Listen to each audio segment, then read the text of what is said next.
Olá, estamos aqui mais uma vez, após algumas semanas, e já me explico por quê. Como vocês sabem, essas propostas de vídeo, elas têm o intuito de fazer um resumo daquilo que foi abordado nas aulas que acontecem semanalmente às quintas-feiras na Associação Espírita Universalista André Luiz. E as últimas 3 aulas foram sobre a mesma temática, abordando assuntos diferentes. A temática é essa, assunto desse vídeo, obsessão, né? E para um vídeo, eu acredito que a melhor ideia seja ter juntado, então, como no vídeo acaba sendo menor, não tem comentários, não tem perguntas. Inclusive, se alguém que estiver vendo o vídeo tiver alguma pergunta, pode botar aí que eu vou procurar responder o mais breve possível. Mas aí, então, eu juntei todas as ideias sobre obsessão das 3 aulas que aconteceram nas últimas semanas e vou trazer tudo nesse vídeo. Então aqui nós vamos abordar os conceitos, né, de obsessão, sobre desobsessão, o processo que se dá e a terapêutica, né, o que fazer tanto com o obsessor quanto com o obsediado. É sobre isso que vamos hoje. Então, primeira ideia que a gente vai abordar é o conceito de obsessão. O que é obsessão? E a gente trouxe que a obsessão é, em primeiro nível, uma ideia fixa que alguém tem sobre alguma coisa. Né? Então, há diferentes níveis de obsessão.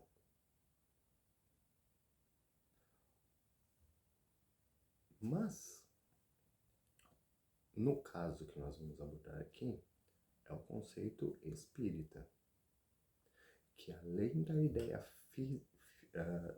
fixa que o espírito tenha, ele vai exercer uma vontade, essa sua vontade sobre um outro espírito. Ele vai exercer uma influência desse seu pensamento fixado em outro espírito. Inclusive, na codificação espírita, tá, que é a influência de um espírito sobre um encarnado. Mas nós vamos ver, se vocês querem ver o material, que vai estar o link das três apresentações dadas em aula, que os agentes obsessores, eles podem ser variáveis, né? A níveis de obsessão de encarnado com encarnado. É uma pessoa que fica ali influenciando outra pessoa encarnada, sem que a outra pessoa, muitas vezes, tenha mecanismos para sair daquilo. Então pode ser de encarnado com encarnado. São 2 espíritos encarnados. O mesmo pode ser no plano espiritual. 2 espíritos desencarnados em que um exerce uma influência negativa sobre o outro.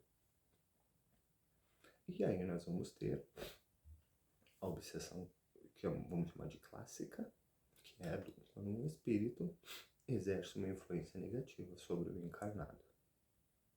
E ainda haverá, nós podemos ver isso na literatura, esse exemplo que eu vou trazer mais especificamente em André Luiz, em que há a obsessão do encarnado sobre um desencarnado, que é quando um ente querido desencarna e nós mantemos aquela ideia fixa de querirmos ele próximo, querirmos para nós, e impedimos ele muitas vezes, se ele não tiver esclarecimento suficiente, de seguir adiante. Nós o prendemos em nossa teia mental, e a gente vai falar um pouco mais sobre a ideia de teia mental a seguir.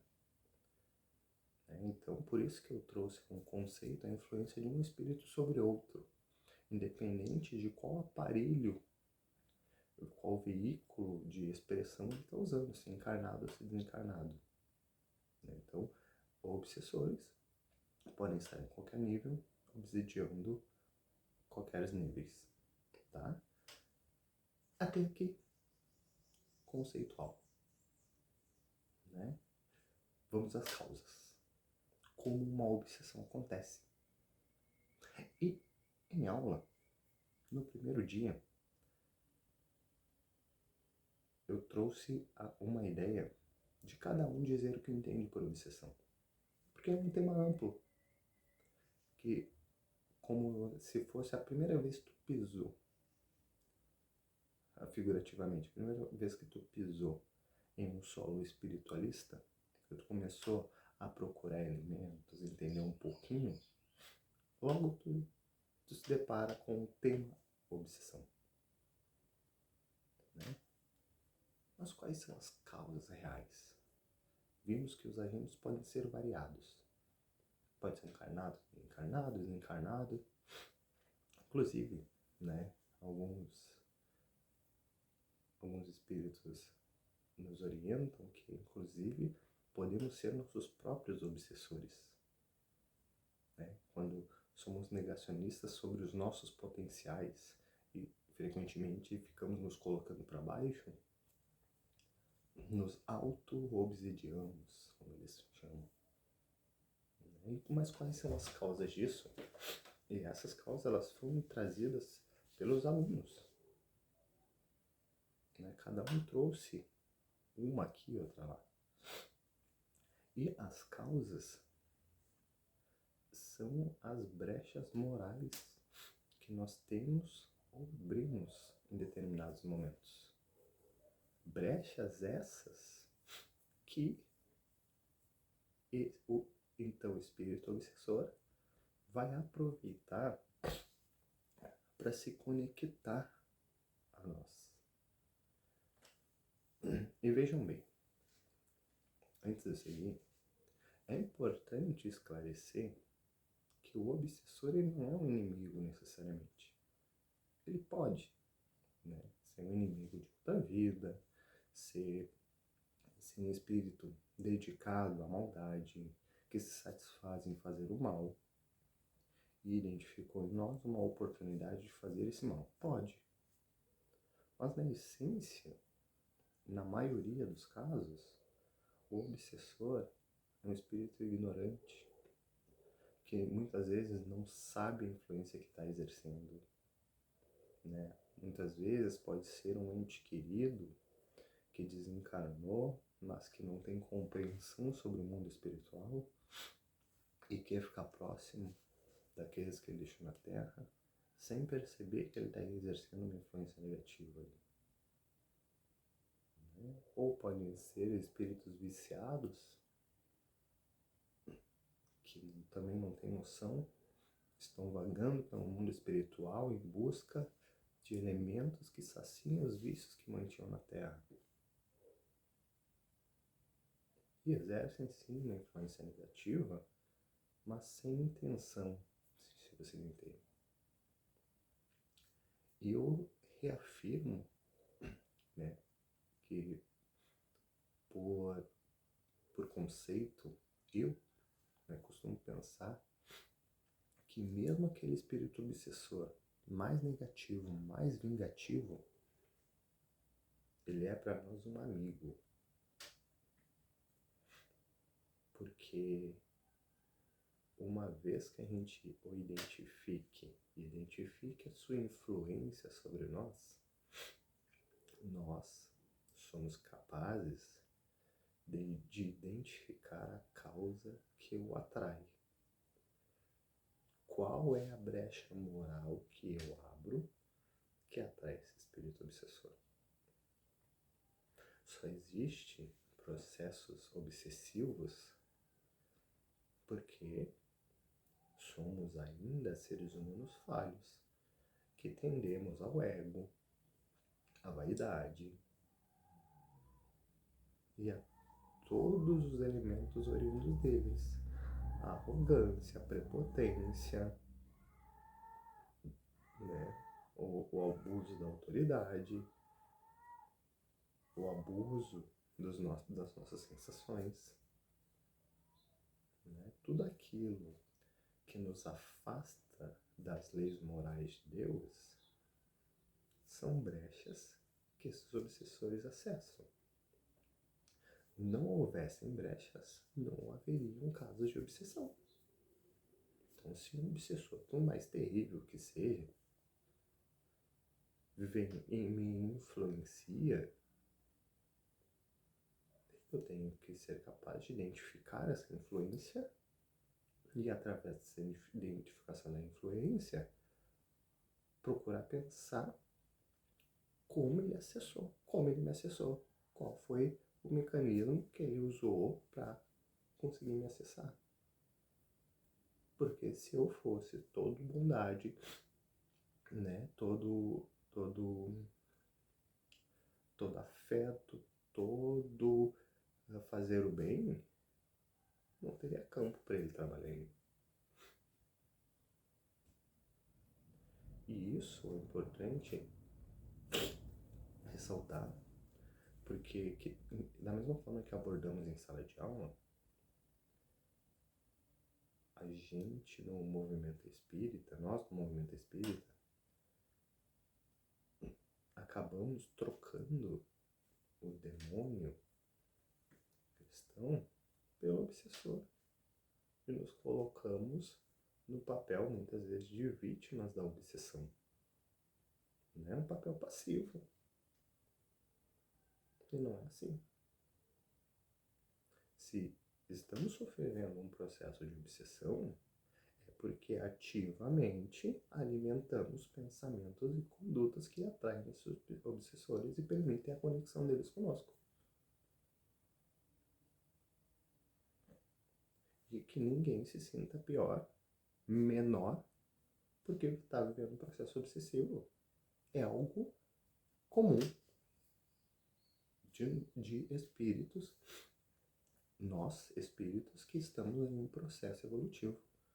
Hoje acerta, amanhã erra de novo, depois mais adiante acerta, repara, e assim vamos evoluindo.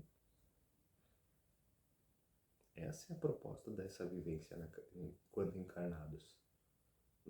Processo evolutivo gradual, em que vamos nos melhorando, nos refazendo, de acordo com o que vamos identificando dos erros que cometemos. Mas essa lucidez, essa clareza de raciocínio, só alcançamos com a ideia de reforma íntima. De dia após dia, nos melhorarmos internamente. Todo o trabalho espiritual que fazemos não tem sentido se não for com o objetivo único de nos melhorarmos, dia após dia após dia. Porque o processo obsessivo, ele se dá primeiro através de ondas mentais. Então pensem o seguinte, vamos supor que determinado espírito nasceu neutro, sem influência espiritual nenhuma.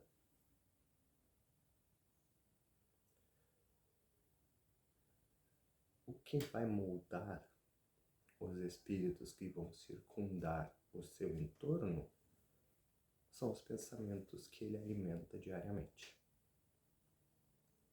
né? E aí, inclusive, abordamos em sala de aula, que é um ditado antigo, né, que os nossos pais e nossos avós usavam, que é me diz com quem andas, que eu te direi quem tu és, não é? No movimento espiritualista, nós temos um ditado semelhante, mas contrário a esse, que é, me diz quem tu és, e eu direi com quem tu andas. Que é justamente a ilustração dessa ideia da onda mental que alimentamos. Uma pessoa que só pensa maldade vai atrair para próximo da sua psicosfera mental espíritos que se satisfazem com aqueles pensamentos de maldade. Uma pessoa que só pensa coisas boas vai atrair da mesma forma espíritos que se satisfazem com objetivos morais elevados, de fazer o bem. E nas demais pessoas semelhantes a nós, que estamos tentando nos melhorar,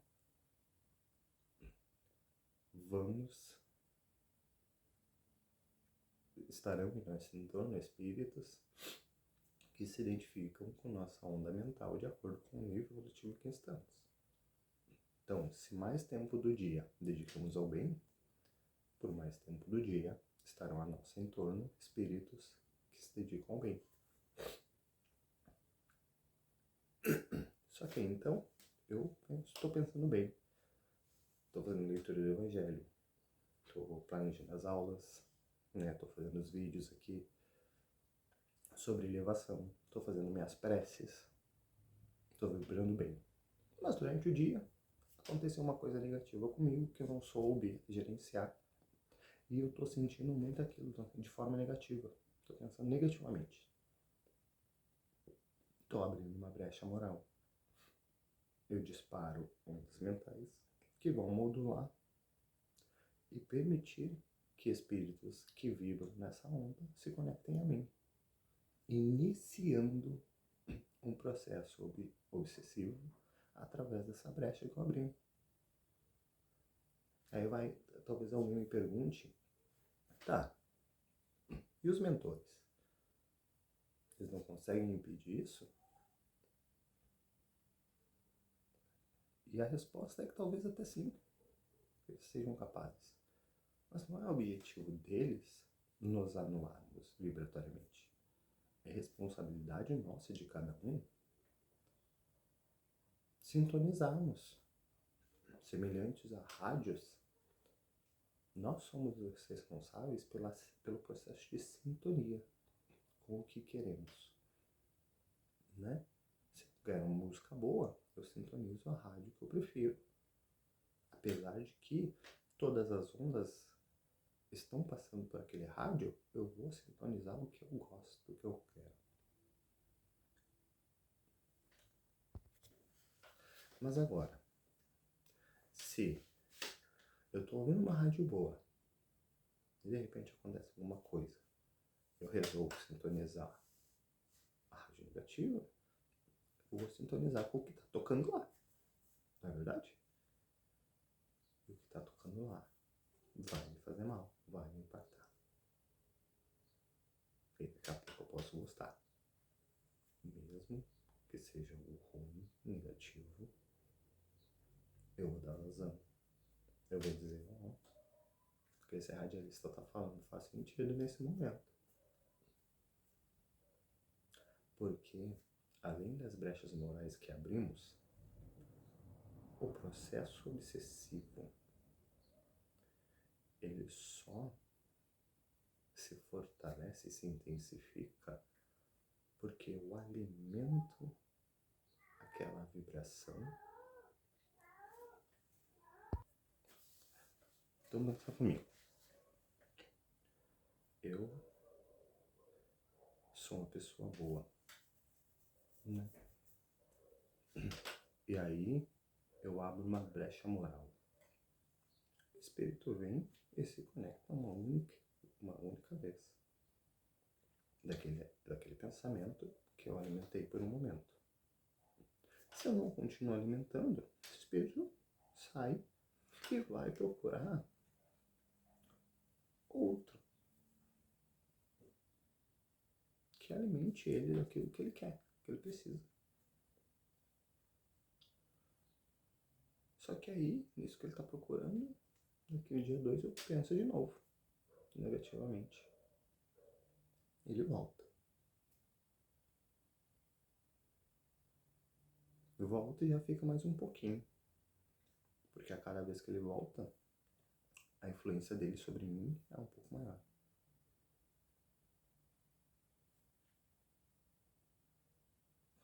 E a cada vez que ele volta, eu vou gostando da aproximação dele. Ou talvez vou pelo menos estranhando menos aproximação e influência que ele exerce sobre mim. Até chegar a tal ponto que se ele se afasta de mim, eu sinto falta do contato energético que nós temos. Aí, reciprocidade no processo obsessivo, onde o obsidiado se agrada da influência do obsessor. E aí vamos no centro espírita. O médium de lá diz que estamos obsidiados e nos colocamos aí numa posição de vítimas.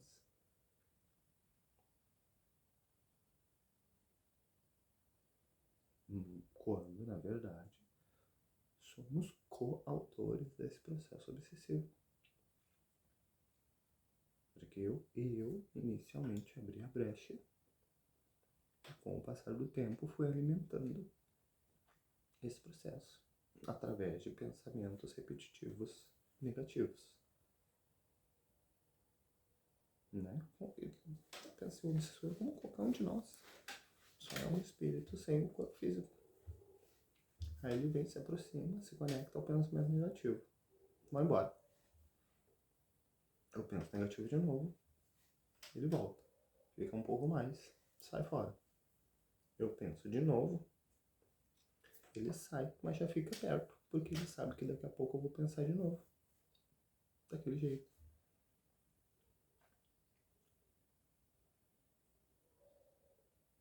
E aí, tanto é que daqui a pouco ele começa a estimular para que eu pense.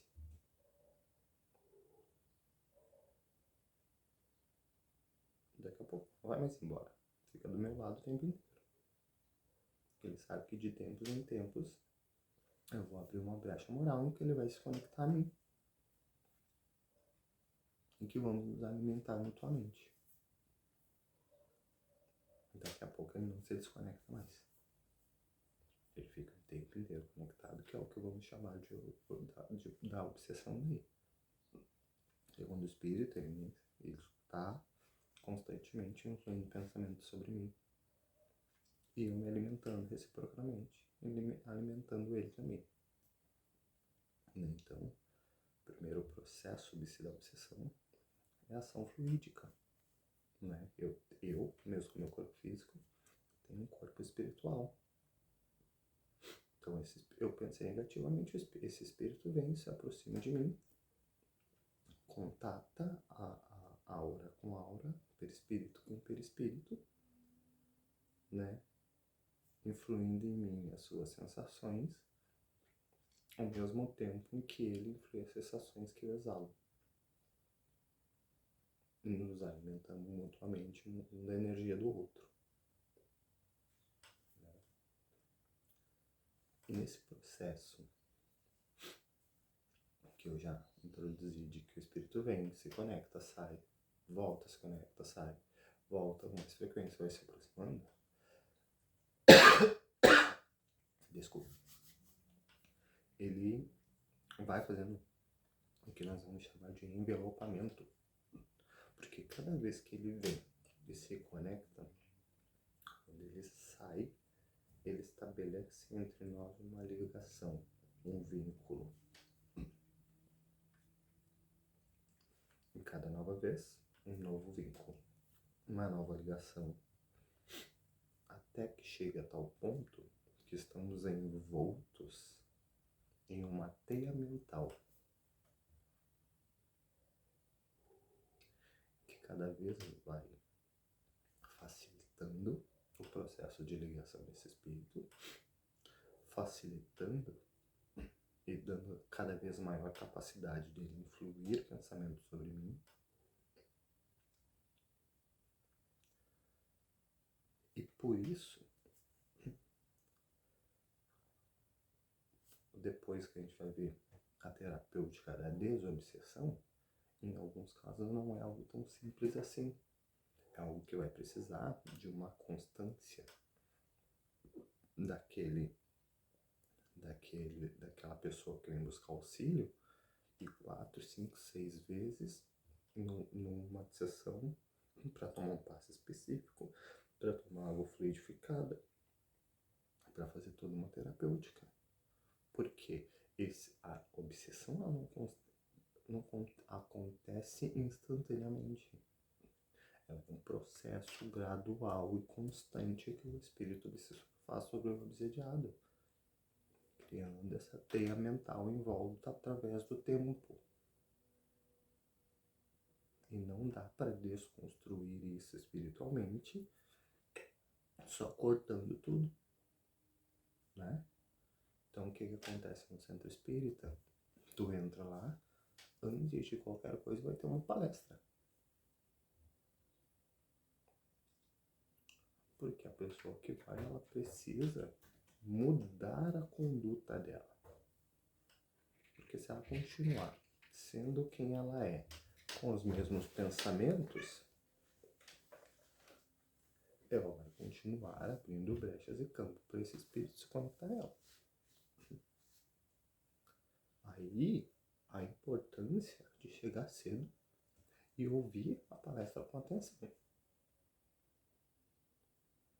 Não dá para pensar em ir só para tomar passe, por exemplo. O passe é uma das partes integrantes daquele serviço. Mas só vai fazer sentido se eu estiver no lugar. Senão eu vou receber o passe, vou receber aquele alívio, mas logo em seguida eu vou vibrar negativamente de novo.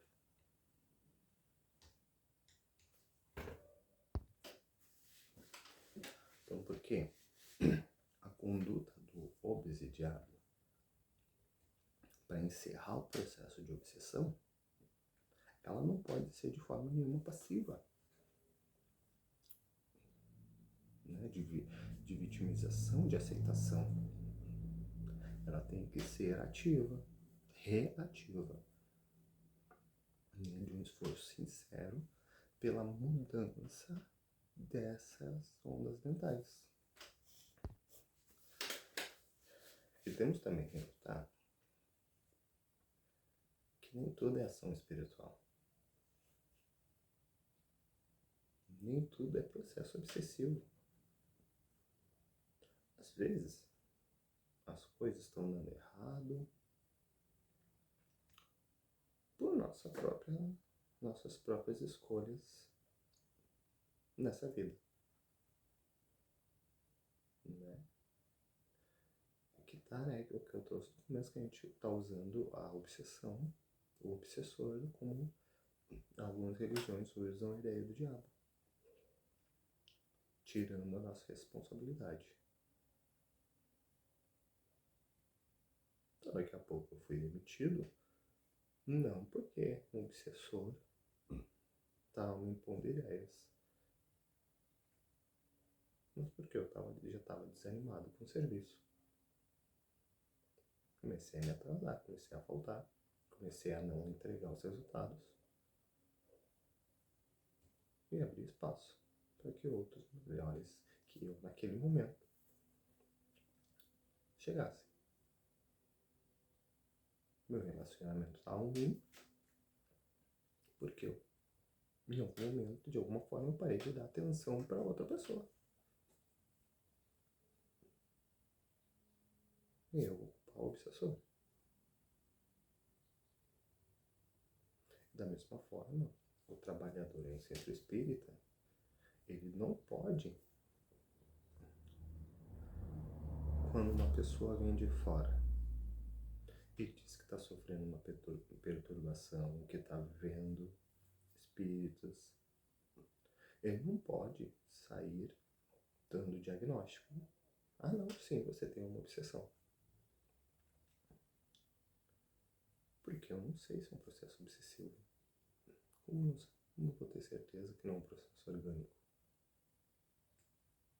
De uma pessoa que está com uma perturbação mental, daqui a pouco é oriunda da sua organização orgânica, né? Uma esquizofrenia, né? Algo que ela viveu, né? Início de depressão.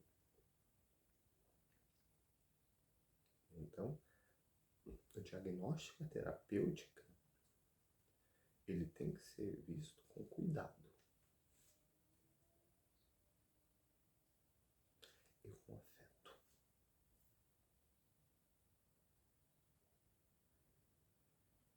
Então, uma pessoa se apresenta dizendo que está vendo espírito, é importante falar com carinho, com afeto, com tato, se essa pessoa busca um médico.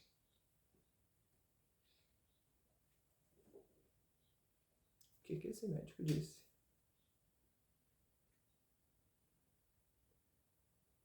Agora sim, perguntou, estudou a pessoa.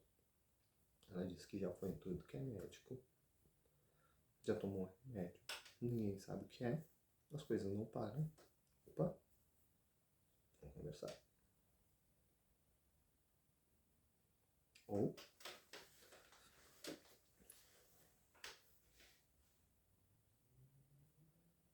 contrário, daqui a pouco orienta a pessoa a ir no médico. O médico identifica alguma coisa, é um remédio ali talvez para acalmar ela da ansiedade, dos nervos. E cessa aquilo. Então a terapêutica ela é diversificada. Porque as causas são diversificadas. Pode ser puramente orgânico. E aí um remédio, um tratamento psicológico, psiquiatra vai fazer efeito. Pode ser puramente espiritual.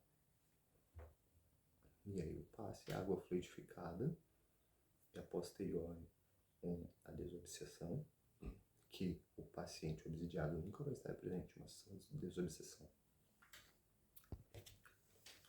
Porque não faz sentido, não teria contribuição para ele estar presente. Pode ser até que no processo, na terapia de desobsessão, o espírito diga coisas que fosse perturbar mais ele ainda e fortalecer o processo obsessivo. E pode ser também que a terapêutica precise ser comprada. Ou porque era orgânico. E no estado que essa função orgânica colocou a pessoa atrás de obsessores, e é orgânico e espiritual, ou porque a pessoa demorou a chegar a um centro espírita e procurar auxílio, né, tanto médico quanto espiritual, era espiritual, só que durou por tanto tempo essa troca de energias entre espírito, entre o obsidiado e o obsessor, que resultou em disfunções orgânicas, em microlesões cerebrais, que vão perturbar organicamente. E nesses casos, há necessidade de uma terapêutica conjunta, que a pessoa busque um médico, psicólogo, psiquiatra, terapeuta, talvez vai ter necessidade de tomar um medicamento e, em conjunto, sessões de passe, de água fluidificada, de terapia espiritual.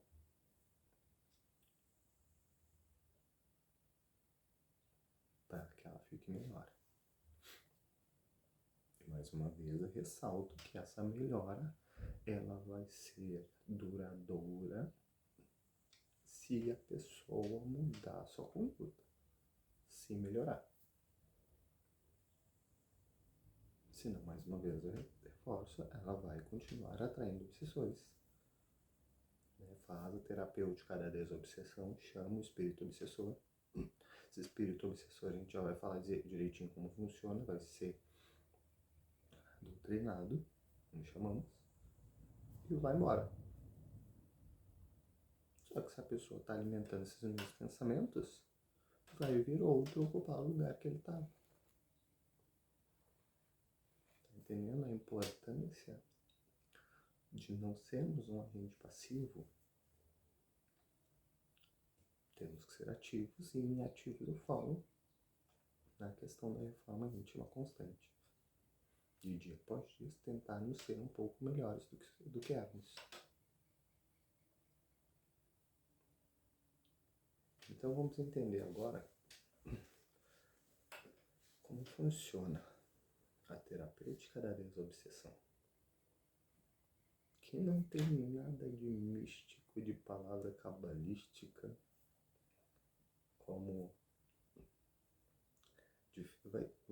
é diferente daquilo que entendemos como exorcismo, que para a religião de onde ele é, deve fazer sentido. Eu não vou entrar nesse mérito, né? Cada religião estabelece seus dogmas, suas crenças, de acordo com aquilo com que faz sentido para si. Mas aqui, como falamos de espiritismo e espiritualismo, nós entendemos que a desobsessão é um processo de reeducação, tanto do obsessor quanto do obsidiado, com amor, em busca da cura. Então, para iniciarmos, o conceito de desobsessão é uma reeducação moral, tanto do encarnado quanto do desencarnado.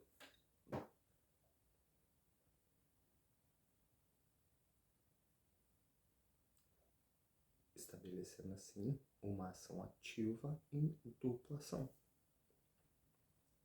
Eu ajo com o encarnado ou com quem está sendo com o obsidiado, dizendo que ele precisa se melhorar, que ele precisa mudar os padrões mentais dele. Trabalhando passe, água fluidificada, conversando, orientando. E ao mesmo tempo, quando esse obsessor é chamado em uma mesa mediúnica, a proposta não é jamais tentar intimidar esse obsessor. Não que você tem que sair, porque tem que sair, que sabe que a lei desse corpo não te pertence. Porque aquele obsessor ali, como eu falei, em muitos casos, nem sabe o mal que está fazendo. Ou se sabe, não sabe. Né? O impacto da ignorância. Que tudo que ele viveu até agora é maldade. Ele não tem compreensão que há outro jeito de fazer. Não há outro jeito de viver. E aí ele vem, chega gritando, dizendo que vai fazer um mal, que vai acabar com ela. Se tu gritar, tu tá entrando na mesma onda mental que ele. Tu tá entrando no nível que ele conhece. Grito por grito, violência por violência.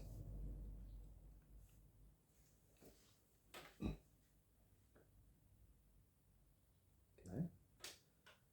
E como é que se trata o trabalho? A desobsessão, então, o espírito obsessor chega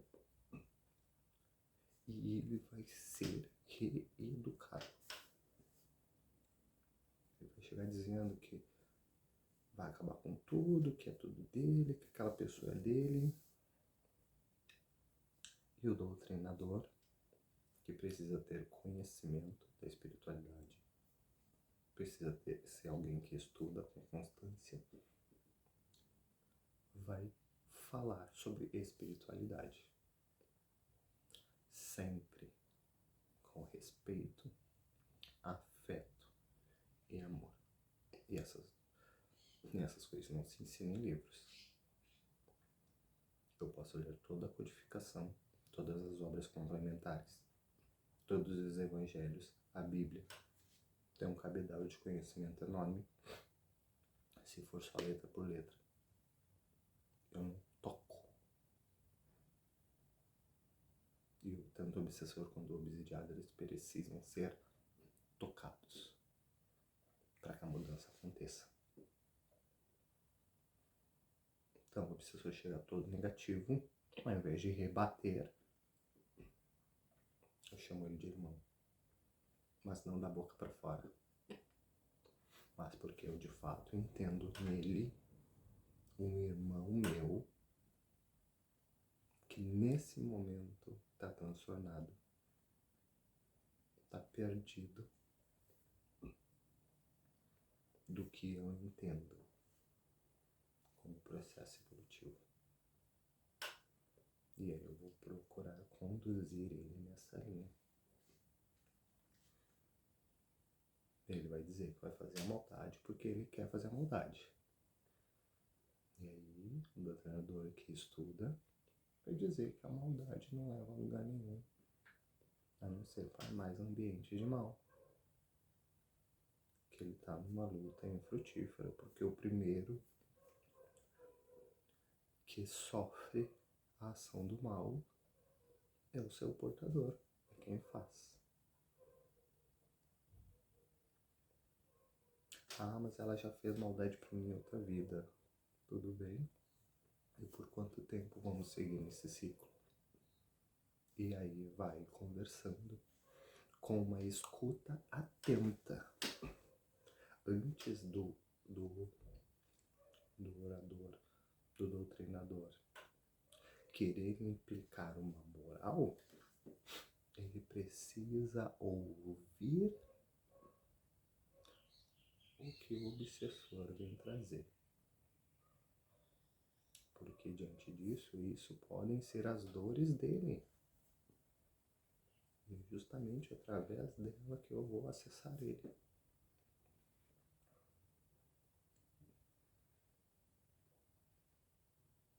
E nesse processo, então, inclusive, ao final de uma sessão de desobsessão, é importante que tanto o doutrinador quanto quem participou reflita sobre o que foi o diálogo. Porque, em muitos dos casos, a espiritualidade maior, que nos orienta, nos ampara, traz desses espíritos para nós lidarmos com casos que justamente nós podemos estar falhando também. E serve sempre como um ensinamento de qual seria o nosso futuro se insistirmos em determinadas condutas. Então, resumindo, a obsessão é uma verdade para todos. É uma interconexão espiritual entre dois espíritos, um que influencia e o outro que se permite ser influenciado através das suas ondas mentais, alimentando-se mutuamente. E a terapêutica da desobsessão deve ser sempre abordada com amor, que é o ensinamento maior do Cristo. Amar ao Pai acima de tudo e ao próximo como a nós mesmos. E nesse próximo, o obsessor faz parte. Então, que tenhamos sempre afeto, mesmo porque aparentemente só quer fazer o mal. Porque se a espiritualidade maior trouxe ele até o nosso ambiente, até o nosso contato, é porque tem uma lição a aprender com isso. O obsidiado a fechar as brechas morais que o atrai. E o centro espírita, espiritualista, que vai trabalhar com o processo de desobsessão, que possa aprender com ele por quais brechas ele acessou, quais pensamentos o alimentaram e quais sentimentos eu preciso alimentar em mim para que consiga dedicar amor a quem aparentemente só me oferece palavras negativas. Espero que essas palavras tenham feito sentido para você. Nos vemos numa próxima.